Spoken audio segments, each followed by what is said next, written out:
as we move on to the phase of preparatory movement, some coaching points to remember when coaching quarterbacks. We want to make sure our quarterbacks are fluid.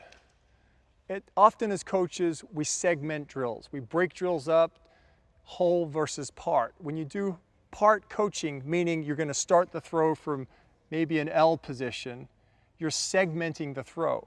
Often when we do this, it can build in clunky movements or slow down the release point, and it doesn't actually translate to a fluid and smooth release.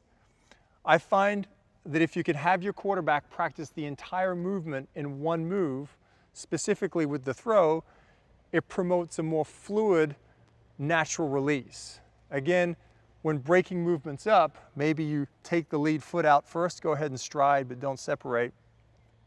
That's not actually how the throw happens. It happens with the front arm and front leg moving together.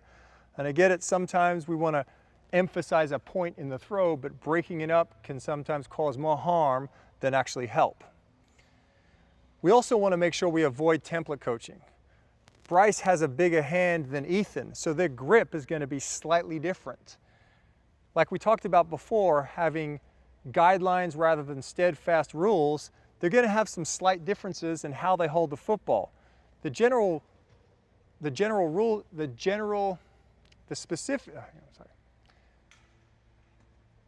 Generally they're very close, but each individual has slight differences because they are different. Again, maybe Ethan's ball carriage is a little bit lower than Bryce's and they're on the same team. This doesn't mean they need to be in the exact same position as long as they're not breaking any of the fundamental standard rules. So avoid template coaching. Also, often we look at professionals and say, okay, well, this is how Tom Brady does it, so my quarterback should do it this way. Again, we want to learn and take elements from professionals, but understand that each individual is slightly different. Use those things to help teach, but they don't necessarily have to be the same. And finally, when we're coaching quarterbacks, we want to make sure to watch the volume of how much we're telling our quarterbacks. We want to watch the volume of coaching points. Often we overload the quarterback with too many coaching points.